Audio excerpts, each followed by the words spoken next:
Les militaires ivoiriens détenus au Mali depuis juillet sont désormais libres. Le président de la transition leur a accordé sa grâce. L'annonce a été faite hier soir dans un communiqué lu sur les antennes de l'ORTM par le ministre d'État, porte-parole du gouvernement, colonel Abdoulaye Maïga. Rendre la ville de Bamako propre, le gouvernement se mobilise, mais pas sans la participation de toute la population. Il invite la population à s'investir dans les activités de salubrité. Chacun doit balayer devant sa porte pour donner un nouveau visage à la capitale des Trois Caïmans. Le constat avec notre équipe de reportage dans ce 13h. Merci d'être sur ORTM1. Bonjour, bienvenue dans ce journal. La nouvelle est tombée hier soir. Grâce présidentielle pour les militaires ivoiriens détenus au Mali depuis juillet dernier. Le communiqué a été lu sur le plateau de 20h par le ministre d'État, porte-parole du gouvernement, colonel Abdoulaye Maïga. Écoutons. Son Excellence le colonel Assimi Goïta, président de la transition, chef de l'État, a accordé sa grâce avec remise totale de peine aux 49 Ivoiriens condamnés par la justice malienne pour les infractions suivantes. Crimes d'attentat et de complot contre le gouvernement, d'atteinte à la sûreté extérieure de l'État, de détention, port et transport d'armes et de munitions de guerre ou de défense, intentionnellement en relation avec une entreprise individuelle et collective ayant pour but de troubler l'ordre public par l'intimidation ou la terreur. En cette circonstance, le gouvernement de la transition et le peuple malien remercient son Excellence le colonel Assimi Goïta, président de la transition, chef de l'État, pour ce geste qui démontre une fois de plus son attachement à la paix, au dialogue, au panafricanisme, à la préservation des relations fraternelles et séculaires avec les pays de la région, en particulier celles entre la République du Mali et la République de Côte d'Ivoire. En outre, cette mesure de grâce prise en toute indépendance symbolise le souci de son Excellence, le colonel Assimi Goïta, président de la transition, chef de l'État, à promouvoir la bonne gouvernance dans le cadre de la refondation du Mali, à travers le respect de l'indépendance de la justice et la non-ingérence de l'exécutif dans les affaires judiciaires. La mesure de grâce prise par le président de la transition vient ainsi conforter la dynamique créée suite à la signature à Bamako, le 22 décembre 2022, du mémorandum d'entente relatif à la promotion de la paix, au renforcement des relations d'amitié, de fraternité et de bon voisinage entre la République du Mali et la République de Côte d'Ivoire. C'est la joie en commune 4 du district de Bamako. Les populations savourent depuis 2 semaines la disponibilité permanente de l'eau dans leur foyer. C'est à la faveur de la mise en service de la station de Kalabambougou, une occasion pour le ministre en charge de l'eau de venir constater l'effectivité de ce travail abattu par les services techniques de la SOMAGEP. Compte rendu à l'Océane Touré. De l'eau de robinet en plein jour dans les quartiers de Sebininkoro-Wereda, à Pierre-Bougou ou encore à Sebininkoro-Sema 1, Madame Berthe n'a pas vécu cela depuis plus de 15 ans qu'elle habite ici. Il m'a dit 4h, 3h, il était 10 h, 5h va se rater. Beaucoup de gens ont mais si ça me dit sur le Wakatibe, comme elle, Madame Diakité, Binta Traoré et Alou Diara, habitant tous dans le secteur, se félicitent de cette embellie d'il y a 2 semaines. Avant, on ne dormait pas. Les servantes étaient fatiguées. Et on se réveille depuis 3h du matin, 2h, 3h du matin, jusqu'au matin. On ne dormait pas. Maintenant, ça va. On habite ici, ça vaut plus de 15 ans. Pour avoir de l'eau, il faut attendre de 3h à 4h du matin pour avoir de l'eau. Mais actuellement, ça va. Cette embellie a pour origine cette nouvelle station de pompage de grande capacité mise en service il y a peu, mais qui fait déjà des heures. Aujourd'hui, nous avons mis en place des dispositions qui ont permis d'avoir une station compacte qui nous venons de visiter ensemble, qui a une capacité de 9 millions de litres par jour. Et ça a permis de résorber une partie très suffisante des problèmes d'eau au niveau de la commune 4. C'est la raison pour laquelle nous avons voulu que les plus hautes autorités viennent constater eux-mêmes que le projet a été réalisé, que la population bénéficiaire de cet ouvrage aussi ont eu de l'eau convenablement 24 heures sur 24. C'est un ministre de tutelle très heureux qui constate ici la fiabilité des installations et là la disponibilité de l'eau dans les ménages. On se réjouit vraiment de l'inauguration de cette station de pompage qui, il faut le rappeler, nous l'avons visitée il y a à peine 3 mois et on se demandait est-ce que l'on sera prêt pour la période de pointe qui commence en mars-avril. Aujourd'hui, on est en janvier, c'est déjà bon. La souffrance des populations en matière de fourniture régulière de l'eau potable a vraiment diminué.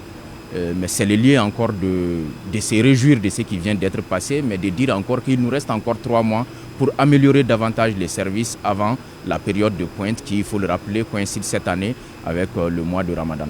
Le besoin en eau de nos populations est encore énorme, mais les efforts déjà consentis et ceux en perspective permettront de relever substantiellement le niveau de couverture en eau dans certaines de nos agglomérations. Des cadres des structures régionales et subrégionales de la Direction générale du commerce, de la consommation et de la concurrence viennent de boucler une session de formation. Cette session était consacrée aux mesures adoptées par le gouvernement pour contenir la hausse des prix et ses effets sur le pouvoir d'achat des consommateurs. Jules Sambou-Sissoko nous en dit plus.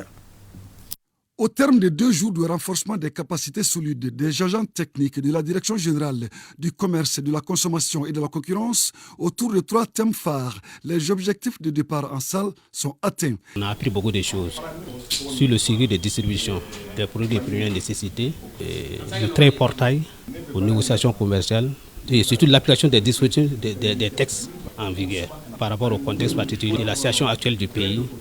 Vous avez vu aussi les efforts fournis par le gouvernement, ça nous a renforcé par rapport à ça, pour mieux prendre aussi des dispositions par rapport à ça, pour soulager vraiment la population. Ce cadre de partage d'expérience au sein de la DGCC est une aubaine, car les thèmes traités sont un puissant instrument de travail. Je ne doute pas que les connaissances acquises vous seront d'une utilité immense au regard de la complexité des questions liées à la surveillance des marchés et à la bonne mise en œuvre des mesures adoptées par le gouvernement pour atténuer l'impact des effets de la crise économique mondiale sur le pouvoir d'achat des consommateurs. Cette approche de mon département est en adéquation avec la vision de son Excellence, le colonel Assimi Goïta, président de la transition, chef de l'État, et de son gouvernement. Cette session s'inscrit dans le cadre d'un programme de formation des ressources humaines de la Direction générale du commerce, de la consommation et de la concurrence au titre de l'année 2023. Je le disais tantôt, rendre la ville de Bamako propre, le gouvernement se mobilise. Il invite la population à s'investir dans les activités de salubrité. Chacun doit balayer devant sa porte pour donner un nouveau visage à notre capitale. Alpha Maïga et Gaoussou Touré sont allés constater dans quelques communes de Bamako. Suivons-les. Bamako semble impuissante face à l'insalubrité grandissante. La ville est envahie par les dépôts d'ordures, une situation exacerbée par un incivisme débordant. 700 mètres cubes par jour, c'est ça que la commune 4 produit par jour. Il y a à peu près 1 million et quelques de familles et des services associés. On les évacue de temps en temps. On avait un dépôt anarchique qui était derrière Toguna, dont il y a aujourd'hui les déplacés, dont il y a les garbales. À chaque fois, il y a l'incendie dans la zone. Ces dépôts, de façon naturelle, a tendance vraiment à disparaître. La capitale malienne donne l'image d'une ville poubelle, une image que le gouvernement veut faire oublier à travers une nouvelle politique d'assainissement.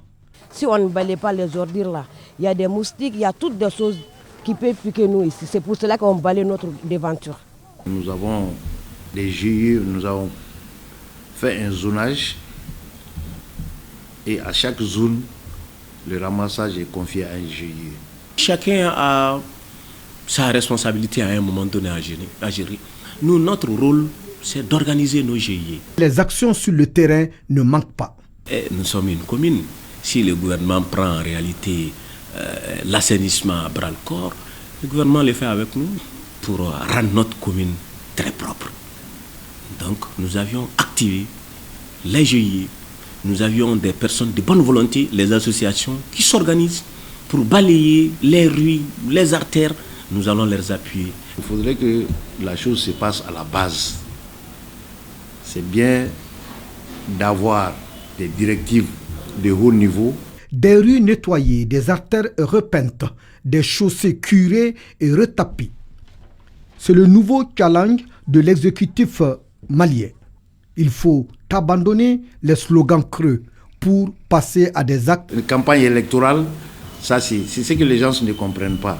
C'est-à-dire qu'il ne s'agit pas de venir et de retirer de sa poche de l'argent pour faire ceci, n'est-ce pas? C'est d'explorer au maximum la politique d'assainissement. Et nous sommes prêts. La propriété, c'est un devoir pour tous. Et chacun doit s'y mettre pour rendre non seulement sa concession, sa devanture très propre. En ce moment, le problème est réglé. Moi, je vais leur dire de balayer leur port parce que la santé est avant tout. L'assainissement et la salubrité sont désormais une affaire nationale. Les autorités y mettent un point d'honneur. Alors, il balaie devant sa porte. Et toi? Mobilisons-nous tous. Direction la cité des Askia, 3 agents de l'ORTM sont distingués dans la catégorie médias et communication par le Conseil régional de la jeunesse de Gao. C'était ce jeudi lors d'une soirée gala durant laquelle des attestations de mérite et de reconnaissance ont été décernées à 70 personnes pour leur travail bien fait au cours de l'année 2022. Rakia Toutouré. Ce sont 70 personnes, dont une dizaine d'hommes de médias, qui ont reçu leur distinction lors de cette soirée gala. Et dans ce groupe de la catégorie médias, 3 reporters de la station régionale de l'ORTM Gao. Il s'agit de Aliou Idrissa Maïga et Sambari Haidara, tous reporters, et Alassane Ahmadou, caméraman. L'initiative est du Conseil régional de la jeunesse de Gao. Nous avons jugé nécessaire de pouvoir reconnaître quand même les efforts de certaines personnes, structures, que ce soit dans l'administration et aussi dans la société civile, de pouvoir reconnaître leur beau travail qu'ils ont eu à effectuer dans la région de Gao. Les hommes et les femmes récompensés ont fait la promesse de redoubler d'efforts pour la construction du Malikoura. Nous allons encore redoubler d'efforts pour mieux servir notre nation et mieux servir aussi la région de Gao dans notre domaine et dans tout ce que nous pouvons faire, en tout cas pour le bien-être de nos populations. L'initiative ne peut qu'être salutaire pour une jeunesse dans un contexte d'insécurité. Mais avec tout ça, cette jeunesse, elle tient. La cérémonie de remise qui s'est déroulée à la direction régionale de la jeunesse de Gao a été marquée par des prestations artistiques. À Sikasso, l'association malienne pour la reconnaissance du mérite établi a organisé ce vendredi une cérémonie de reconnaissance aux efforts du gouverneur pour la nation. Daniel Dambélé, chevalier de l'ordre national, a servi le Mali depuis 1985. Moustapha Doumbia, Amadou Dolo. La présentation d'une vidéo sur les parcours professionnels du gouverneur est l'un des principaux actes qui ont marqué cette cérémonie de reconnaissance organisée par l'ASMAREM, Association malienne pour la reconnaissance du mérite établi, une association apolitique à but non lucratif. L'ASMAREM qui a ses démembrements à Sikasso a trouvé que M. Daniel était une personne qui méritait réellement la reconnaissance de notre association. Le cadre est aussi marqué par les témoignages du personnel du gouvernorat et du directeur général de l'Agence de développement régional de Sikasso, qui a connu l'homme depuis 1985 lors de la formation au service national des jeunes. Les récipiendaires dédient cette reconnaissance à ses parents, à sa famille, à ses collaborateurs et à l'État. Je m'en voudrais de ne pas dédier cet espace à l'État malien, pour lequel jusqu'à présent, des responsables sont en train de se battre pour que nous soyons nous-mêmes, pour que la construction soit véritable. L'initiative de l'ASMAREM est saluée par le premier adjoint au maire de la commune urbaine de Sikasso. Celui-ci, tout comme les autres intervenants, a salué l'engagement, l'honnêteté et le patriotisme de Daniel Dambélé, chevalier de l'Ordre national du Mali. Et un mot de culture pour terminer, la Maison des Jeunes de Bamako va abriter la 9e édition du festival Sport on Mali du 13 au 14 janvier. Le comité d'organisation du dit festival a organisé une conférence de presse pour dévoiler le programme de ce grand show annuel. L'initiative vise à promouvoir la culture malienne. Saloum Konaté. La date de la 9e édition du festival Sport on Mali est déjà connue. C'est à l'issue d'une conférence de presse initiée par le promoteur du festival que le rendez-vous du grand show est annoncé. L'initiative vise à promouvoir la musique malienne, mais aussi donner la chance aux artistes en herbe de prester devant des producteurs internationaux. C'est un showcase où nous donnons une opportunité à des artistes moins connus en Scandinavie et à l'extérieur du Mali pour mieux se faire connaître. Et donc nous sommes une petite plateforme qui essaie de promouvoir les artistes maliens. Pour cette 9e édition, 8 artistes ont été sélectionnés par l'équipe, à savoir Oumar Konaté, Batoman Kouyaté, Harmonie Brass Band, Chacha, Kanibaoulé, Alou Sangaré, Kadiba et Djamisakou. Pour moi, c'est un bonheur de pouvoir avoir cette possibilité de donner une opportunité à des artistes qui ne sont pas assez connus, qui galèrent souvent.